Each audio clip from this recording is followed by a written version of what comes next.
युवराज जी, राधे अहमदाबाद। राधे, जय जय श्री हरिवंश। श्री हरिवंश महाराज जी, राधे राधे।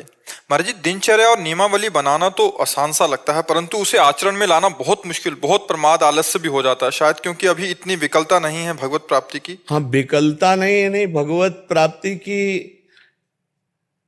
आपकी महत्व बुद्धि नहीं है। नहीं तो जैसे अपने लोग हैं ना, तो दिनचर्या ऐसे थोड़ी बनाई।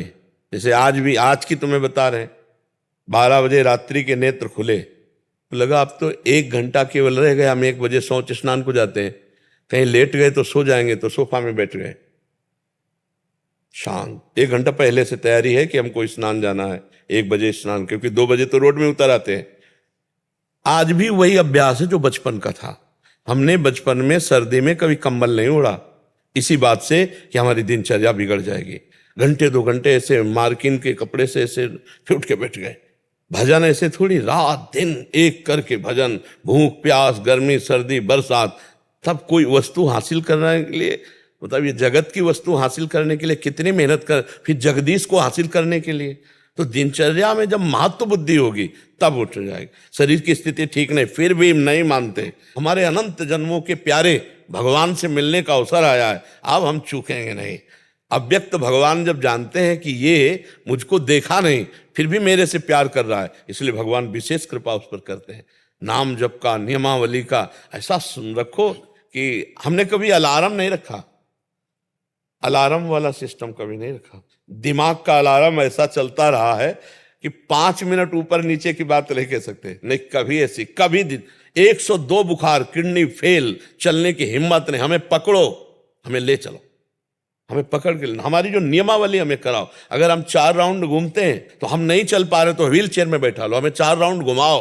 हमारी दिनचर्या है। ऐसे जिद्दी स्वभाव से दिनचर्या, ऐसे नहीं यार आज तो सो जाते, ऐसे कभी पूरे जीवन में ऐसा नहीं होगा। कभी जीवन में ऐसा जो नियम ले, जो दिनचर्या बनाए, उसको सांगो पांग जिद्दी स्वभाव, तब तो पार हो जाए। माया तो फिसला देगी, माया फिसला देगी। नियम ही प्रेम को प्राप्त कराता है, अगर नेम नहीं तो फिर प्रेम कैसे प्राप्त हो जाए। महाराज जी, बचपन से जल्दी उठने का अभ्यास था। हाँ, तो इसमें माता पिता को प्रणाम करते हैं कि उनका विशेष योगदान था। और 2 बजे के संस्कार गुरु जी ने डाले। जो हम जिनकी शरण में गए 13 वर्ष की अवस्था में भाग के, तो ऐसे तखत में वो लेटते थे, नीचे जमीन में हम लेटते थे। तो जहां 2 बजते कहते, बच्चा उठ उठ, देख किसान लोग हल जोतने जा रहे हैं, तुम बाबा जी होकर पड़े, उठो बैठो। 2 बजे उठ के माला लेकर खड़े हो जाओ, नींद ना आए, खड़े होकर जपो।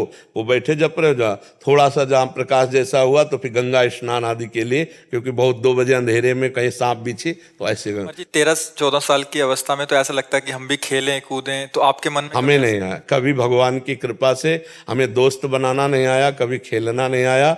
हमारे मन में एक ही लगन लगी थी, मैं कैसे भगवान को प्राप्त करूं। ये कोई पूर्व जन्म का भजन का होगा, भगवान की कृपा से। हमें कभी जैसे कोई उत्साह हो तो हमें उदासीनता आती थी। हमें नहीं आता था कि लोग नाच रहे हैं, उत्साह कर रहे, तो अब जैसे होली है, दीपावली, लोग उत्सव मना रहे तो हम एकांत में खड़े होकर विचार करते थे। हमारा चिंतन अलग चलता था। कभी हमारा आज तक कोई दोस्त नहीं बना, आज तक किसी से हमारी दुश्मनी नहीं, ना मित्रता, ना काहो से दोस्ती, ना काहो से बैर, कोई परिचय में ही नहीं, रिश्तेदार नातेदार कोई कहीं का भी कि अच्छा आप वो, ऐसा कभी परिचय नहीं। सबसे उदासीन, सबसे ऐसा, न कभी खेलने का मन हुआ, न कभी ये सब टीवी देखने, ये संसारिकता। अब टीवी में क्या देखना, झूठा संसार उसमें और झूठा टीवी में क्या देखना।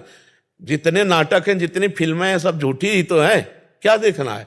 भगवान ने एक तो संसार ही झूठा बनाया, उसमें भी झूठी फिल्म देखे, कभी मन में रुचि नहीं हुई। और वो भगवान की कृपा है, इसमें हमारी कोई साधना नहीं, इसमें भगवान की कृपा रही। अब मतलब जो जवानी का समय होता है, 17, 18, 19, 20, 21, 22, 24, 25, ये सब गंगा किनारे कटा। वृंदावन में ही रसोई में बनकर भोजन मुझे मिला है कि ऐसे बैठ के नहीं, पूरा 13 वर्ष की अवस्था से लेकर 35 वर्ष की अवस्था तक ऐसे भोजन नहीं मिला कि रसोई में बन रहा है हमारे सामने परोसा जा रहा है। कभी ऐसे जो मांगे मिला गंगा के किनारे, उसे खा लिया ऐसे। महाराज जी, अनुभूति तो जैसे आपने बोला कि साधना में लंबे समय तक लगे रहो फिर जाके अनुभूति होती है, तो जो एक साधन पक्ष था तो आपके अंदर कभी ऐसा नहीं आया कि टूट गए हों? नहीं, कभी नहीं, कभी नहीं। नवीन उत्साह, यही हम अब भी अब भी तो देखो ना, किडनी फेल है, डायलिसिस हो रहा, कितनी परेशानी है आपको। टूटन कभी देखा आप चेहरे पे? अगर हमें सत्संग में बैठाल दो तो बस बैठाल दो।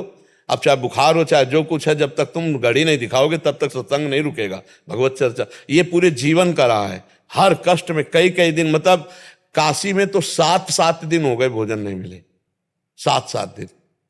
क्योंकि वहाँ 80 घाट में भिखारियों के बीच में बैठो जाके तो कुछ सतुआ मिल गया या बर्फी मिल गई, वहाँ घाट में कौन भोजन देने जाता। तो महाराज जी ऐसा नहीं लगता था इतनी भजन भी कर रहे हैं उसके बाद भी इतनी प्रतिकूलताएं? चिंतन ही नहीं था प्रतिकूलता का, चिंतन तो लक्ष्य का था कि भगवत प्राप्ति हो, मुझे भगवान की, ये सब नहीं। जिसका लक्ष्य भगवत प्राप्ति होता है वो कष्ट की परवाह नहीं करता है। कष्ट की परवाह तो तब करता है जिसका लक्ष्य दृढ़ नहीं होता। तो फिर मनोरंजन, अब काशी में इतने भंडारे होते हैं, मतलब मारवाड़ी क्षेत्र में आप कभी भी चले जाओ, अच्छे अच्छे पदार्थ भोजन सब, कभी नहीं गए। गुरुजी से नियम पूर्वक कहा था कि घाट नहीं छोड़ेंगे, कभी किसी से मांगेंगे नहीं, प्रारब्धानुसार जो आएगा उसी से पाएंगे, और कभी किसी के आश्रम में नहीं सोएंगे। ऐसे ही घाट में सोते थे। वर्षा हो गई तो शंकर जी के मंदिर थे, उन मंदिरों में चले जाते थे। जीवन का लक्ष्य था बस भगवान की प्राप्ति। कभी हम किसी मठ महंत व्यवहार संत महात्मा कभी नहीं, दूर से सत्संग सुना, जीवन को भगवान के मार्ग में चला, क्योंकि पता था संग दोष ना हो जाए। महाराज जी जैसे अभी हम यहाँ रह रहे हैं सारे संत जन आपके अनुगत होके, तो हमें कभी महसूस नहीं होता खाना पीना, क्योंकि एकदम आपकी कृपा से वहाँ क्या प्रभु भी एक ऐसा परीक्षा लेते हैं कि आपको वैसा टाइट कर रहे थे कि जैसे, नहीं, अगर किसी भगवान को किसी भी डिपार्टमेंट में निर्देशक के रूप में, तो उसको बहुत परिपक्व किया जाता है। अगर पूरे बटालियन की कमांड संभालनी है तो उसको हर हरकत का बहुत ज्ञान होना चाहिए। तो हमको शायद ठाकुर जी ने सेवा देनी थी। अब हम कहीं, मतलब किसी स्कूल में जा कर के या कहीं व्याकरण आदि या कोई सत्संग आदि की शैली पढ़ना, ये सब कुछ नहीं। गंगा किनारे ही पढ़ाई समझो, भजन, हर समय भजन, उसी का जो आप सुनते हो भजन का सुनते हैं। आप लोग जो सब छोड़ छाड़ करके भगवान के मार्ग में आए, उसी भजन का आकर्षण है, उसी भजन का। तो अब ये नहीं कि तुम लोगों को भूखा रहना पड़ेगा, वही गति प्राप्त होगी। लेकिन मतलब एक होता है, भगवान का विधान होता है कि जो महापुरुषों को चढ़ाई पर चढ़ा करके, तो वो सबको नहीं, वो अपनी तपोबल से, अपनी चढ़ाई से 50 लाखों को वो पार मद भक्ति युक्तो भुवनम पुनातु, मेरी भक्ति से युक्त होकर वो भुवन का भुवन पावन कर सकता है। इसलिए भगवान को शायद ऐसा करवाना था। तो ये भगवान सामर्थ्य देते हैं। हम तो ऐसे चले जैसे हमको कोई चला रहा है, वही सब चला रहे, वही सब कठिन से कठिन। अब जैसे सावन आया तो सावन में गंगा जल से ही रहेंगे, केवल गंगा जल पी कर रहे। अब वो भगवान सब सामर्थ्य देते थे, भगवान सब संकल्प देते थे, वही सब पार करते थे। महाराज जी कभी कभी सुनते हैं जैसे ऐसा, या जो आपके साथ रहे हैं कभी मिलते हैं, आपकी पूर्व का दिनचर्या बताते हैं, तो अभी सुन के इतना डर लगता है कि ऐसा भी जीवन होता हो। यही वृंदावन में हितधाम में कुशासन बिछा था, और बोरा जो होते ना गेहूं के, वो ओढ़ने के थे। टाट पट्टी उड़ा, 2-3 महीने बाद उनको साइड में किया, कुशासन में लेटना और मांग के खाना निरंतर। भगवान 1-2 दिन का जीवन थोड़ी है।